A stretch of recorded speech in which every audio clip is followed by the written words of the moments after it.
बोला ना. सर आजचं वातावरण कसं राहील महाराष्ट्रामध्ये, उत्तर महाराष्ट्रात? आज 24 जुलै.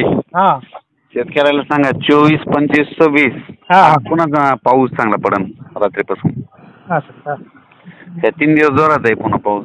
तसं ना सांगायचं झालं तर 2-3 ऑगस्ट पर्यंत सूर्य दिसणारच नाही. नाही का? जसं समजा उघाड भेटेल तसं शेतकऱ्यांनी कामं करून घेणे. असं आहे का? म्हणजे काय होईल, सकाळी सकाळी समजा दुपारून उघडल्याच्या नंतर तितक्या वेळेत कामं करून आठवा म्हणा. सध्या तरी पाऊस थांबणारच नाही सध्या तरी. ठीक आहे. आणि ऑगस्टमध्ये बऱ्याच ठिकाणी काही सांगितलं की खंड आहे. थंड नाही, ऑगस्टमध्ये सुद्धा पाऊस थांबणार नाही. ठीक आहे, चालतं. आणि सगळ्याला सांग हो. आज ह्या 3 दिवसात आज रात्रीपासून पावसाचा पुन्हा जोर वाढणार आहे. त्याच्यानंतर ना 28 आपलं 30 1 आणि 1-2 ऑगस्टला पुन्हा खूप पाऊस पडणार आहे. असं आहे का? आणि राहिलेले धरणं वगैरे कधी भरतील आता? सप्टेंबरमध्ये. सप्टेंबरमध्ये का? काही ठिकाणी अजून पीक पाऊस नाही. नाही, मग ते काय होतंय माहिती आहे का, परिस्थिती अशी असते समजा महाराष्ट्रामध्ये अभ्यास करत असतो ना.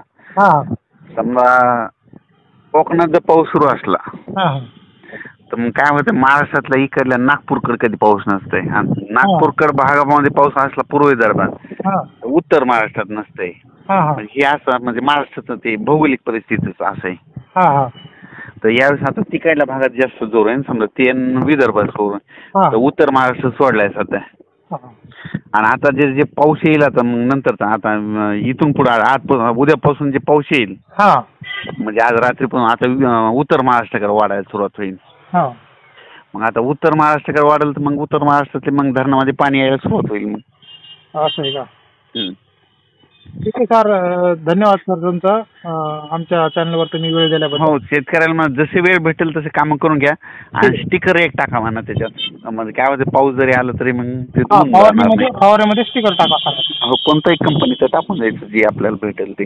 ठीक आहे, चालतं. असं काय होईल, पाऊस आला की ते फवारणी वाया चालली शेतकऱ्याची. आणि नेमके सोयाबीन काय झालं की पानं खाणारी आळी आलेली. हो, ठीक आहे, चालतं. धन्यवाद सर. धन्यवाद.